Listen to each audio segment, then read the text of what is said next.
fancy teeth.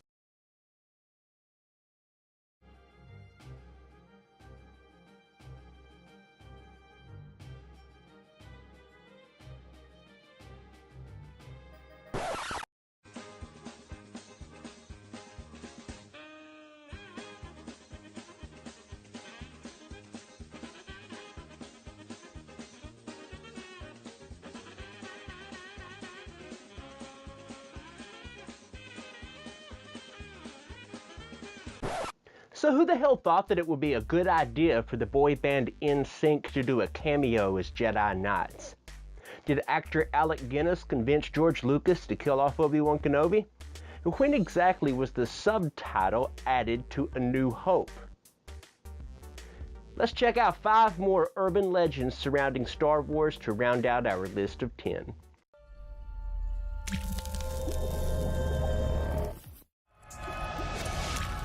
Welcome to That Sci-Fi Show, the show that sounds really important when my mother tells you about it.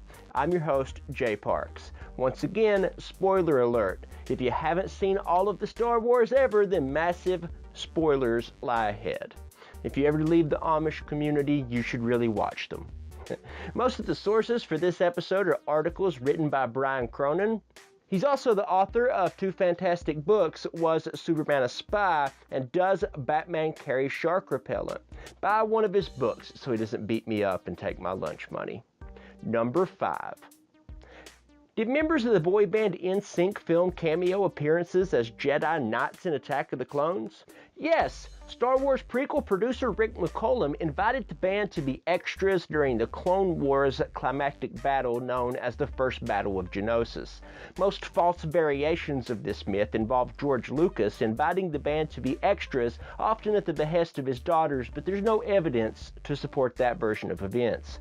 The whole band did not film the cameo, however. Justin Timberlake and Lance Bass couldn't make it. Fatone's brother Steve was also included after Bass backed out. Is it pronounced bass as in fish or bass as in low pitch? Let me know in the comments section below and I'll reply and call you a little girl. Joey the Fat One released a statement saying that the scene was cut because of the backlash from the fans, while LucasFilm spokeswoman Lucy Hale maintained that the final edit of the film would be whatever Lucas determined it to be. The cameo was indeed cut from the final edit of the movie. Number 4. Was the scene in The Empire Strikes Back where the Wampa attacks Luke Skywalker added as a way to explain new scars on Mark Hamill's face from a car accident? No, but the accident did happen, that much is true. While versions of the accident and his subsequent injuries vary wildly depending on the source, Hamill himself discussed the accident in Gossip magazine in 1978. He's quoted as saying that he fractured his nose and cheek, and then he mocked the media coverage a bit, describing how overblown and sensationalized it had been. Still, the wreck was fairly serious. Another 1980 interview with the Florida newspaper quoted Hamill as saying this about his recovery. "My plastic surgeon took cartilage from my ear and built up my nose." So his injuries and recovery were serious, even if they were sensationalized by the media. But we can look to his film career to get at the truth. He appeared in Corvette Summer in July of 1977 and did not appear to have any significant changes to his appearance. On top of that, George Lucas denied that the scene was written to address Hamill's injuries. Number 3. Did actor Alec Guinness convince George Lucas to kill off Obi-Wan Kenobi? No, but he thought that he did, so allow me to explain. You'll see this one listed as fact on many websites because there seems to be some confusion. Guinness stated in 1999 that it was his idea to kill off the character, recalling that he told Lucas that it would make his character stronger, when in reality he just didn't care for the movie's dialogue. Lucas, on the other hand, recalls in the film's commentary that Guinness was angry when he confirmed that Obi-Wan would die. So which is it? Well, the 4th draft of the script, dated January 15, 1976, contained a death scene for Obi-Wan before Guinness had accepted the part. Other drafts, including one written just weeks earlier, had Obi-Wan surviving. So when filming began, Lucas was still very much on the fence about whether or not Obi-Wan would die, even though he had already come up with the initial idea.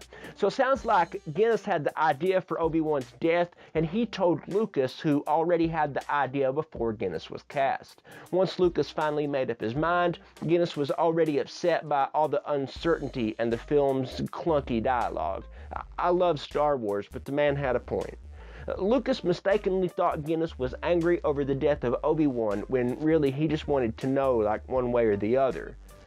Whew. Number 2. Was the original Star Wars film titled Episode 4 A New Hope when it was originally released as an homage to the Flash Gordon serials? Did 20th Century Fox object to the subtitle, fearing it would confuse moviegoers?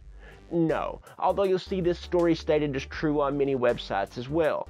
While it's true that the opening crawl from Star Wars was inspired by the Flash Gordon serials of the 1940s, which contained a title and chapter number, the subtitle and episode number was not in the original theatrical release. The sequel was released in 1980 as Star Wars Episode 5 The Empire Strikes Back. Then Star Wars was renamed to Star Wars Episode 4 A New Hope a year later in 1981. There was an earlier release in 1978, but the title remained unchanged.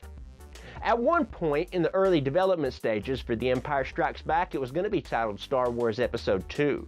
It wasn't until after Lucas decided that Darth Vader was Anakin Skywalker that he first entertained the idea of doing prequels. There's even a great quote from Starlog magazine in 1978 where Gary Kurtz explains how confusing all of this would be hypothetically just a few years before Lucas would go ahead and do it. Number 1. Was Harrison Ford a carpenter who accidentally auditioned for the role of Han Solo when he was asked to help read actors' lines? This one is true, but I would note that Ford was not suddenly discovered by Lucas while working as a carpenter. He was already pursuing an acting career and had already worked for Lucas in the past. Ford was doing carpentry work, but not as a replacement for his acting career.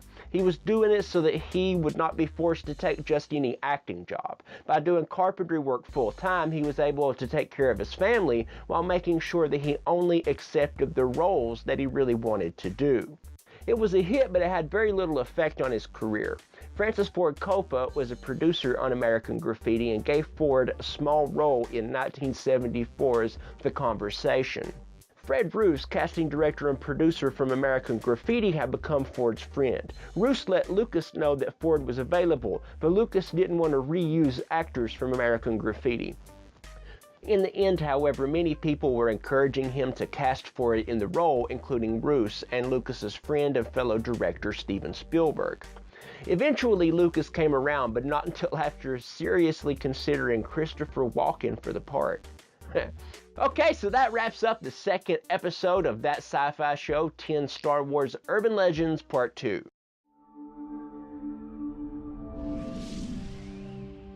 Once again, check the description for a full list of articles by Brian Cronin used to make this video, along with other various sources. Don't forget to subscribe for more videos, and if you could click the like button or share this around the interwebs, that would really help us out.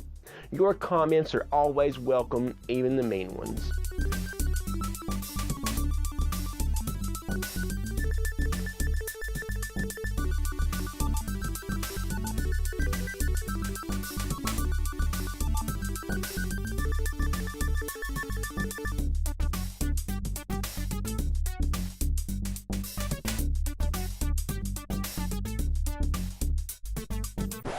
Five long years he wore this watch, up his ass. Then he died of dysentery. He gave me the watch. I hid this uncomfortable hunk of metal up my ass 2 years.